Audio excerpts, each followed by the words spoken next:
اعوذ باللہ من الشیطان الرجیم۔ پناہ مانگتا ہوں میں اللہ کی شیطان مردود سے۔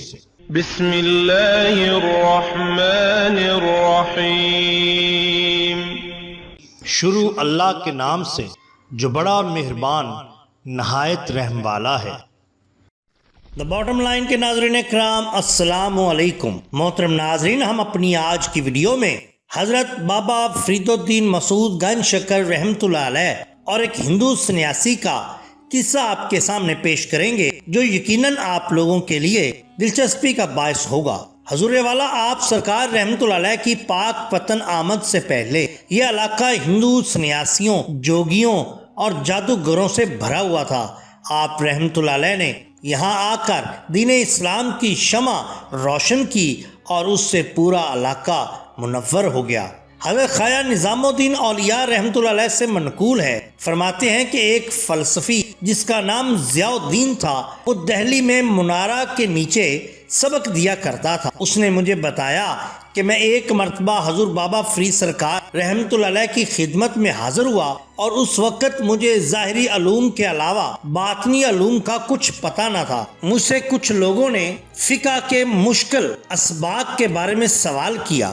فرماتے ہیں کہ میں خاموش رہا کیونکہ میں تو اس کے بارے میں جانتا ہی نہیں تھا۔ اتنے میں حضور بابا فرید سرکار نے مجھ پر نگاہ کرم فرمائی تو میں نے اس مسئلے کو نہ صرف بیان کیا بلکہ اس سے جڑے ہوئے تمام پہلوؤں کو درست اشکال کے ساتھ لوگوں پر واضح کر دیا۔ اسی طرح بیان کیا جاتا ہے کہ حضرت بابا فرید الدین مسعود گنج شکر رحمۃ اللہ علیہ نے جب پاک پتن کو اپنی جائے مسکنت بنایا تو اس شہر کے لوگ غیر مسلم تھے اور اجودن کے گرد و نواح میں بھی ہندوؤں کی بستیاں اور گاؤں تھے۔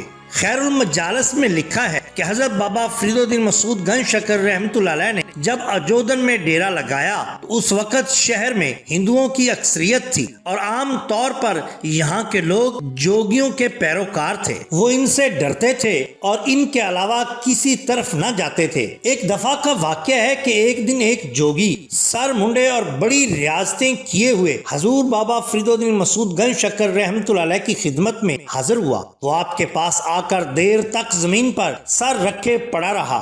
شیخ فرید الدین مسعود گنج شکر رحمۃ اللہ علیہ نے فرمایا سر اٹھاؤ، اور اس نے سر اٹھایا اور ہاتھ باندھ کر آپ کے سامنے کھڑا ہو گیا۔ آپ نے پوچھا تم کہاں سے آئے ہو اور کیسے آئے ہو؟ اس نے زبان سے تو کچھ نہ کہا مگر منہ میں اس کی زبان ہلتی دکھائی دیتی تھی۔ آپ نے 2-3 مرتبہ پوچھا تو اس نے نہایت مشکل سے عرض کی حضور میں آپ کے رعب سے بات نہیں کر سکتا۔ حضور بابا فرید سرکار نے حاضرین کو بتایا کہ یہ جوگی بڑی بڑی ریاستیں اور مجاہدے کرنے کے بعد ہمارے سامنے آیا ہے۔ جب اس نے زمین پر منہ رکھا تو ہمارے دل میں خیال آیا کہ یہ جوگی ہمیشہ ہمیشہ کے لیے زمین پر منہ رکھے پڑا رہے گا۔ اس نے بڑی کوشش کی کہ سر اٹھا سکے مگر نہ اٹھا سکا۔ آخر اس نے دل ہی دل میں توبہ کی اور اگر یہ توبہ نہ کرتا تو قیامت تک یوں ہی پڑا رہتا۔ آپ نے اس جوگی سے پوچھا کہ اس طریقہ جوگ میں تم کس مقام پر پہنچے ہو؟ اس نے بتایا کہ جب کوئی جوگی کمال کو پہنچ جاتا ہے تو ہوا میں اڑنا شروع کر دیتا ہے۔ میں بھی ہوا میں اڑ سکتا ہوں۔ آپ نے فرمایا اچھا اڑ کر دکھاؤ، ہم بھی دیکھیں کہ جوگی کیسے اڑتے ہیں۔ یہ کہنا تھا کہ اس جوگی نے ایک اڑان لگائی اور ہوا میں اڑنے لگا۔ حضور بابا فرید مسعود گنج شکر رحمۃ اللہ علیہ نے اپنے عصا اور اپنے لوٹے کو دیکھا اور اشارہ کیا۔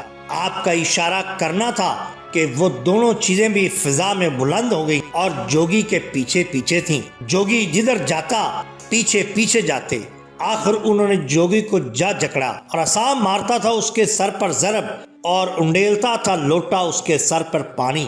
اس طرح یہ کھیل کئی منٹ تک جاری رہا۔ آخر تھک ہار کر وہ جوگی نیچے آیا، لو لوہان تھا، عاجز ہو کر آپ کے پاس پہنچا، قدموں میں گر گیا اور معافی کا طلبگار ہوا۔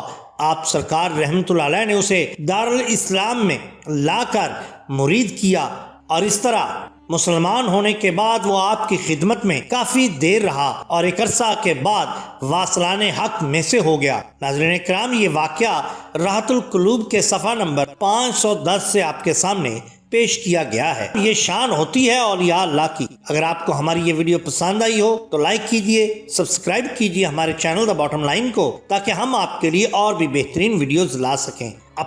اپنے دوستوں کا، گرد و نواح کے لوگوں کا بہت خیال رکھیے۔ اللہ اور اللہ کے رسول صلی اللہ علیہ وسلم سے بے حد محبت کیجئے۔ آپ کا بہت شکریہ۔ اللہ حافظ۔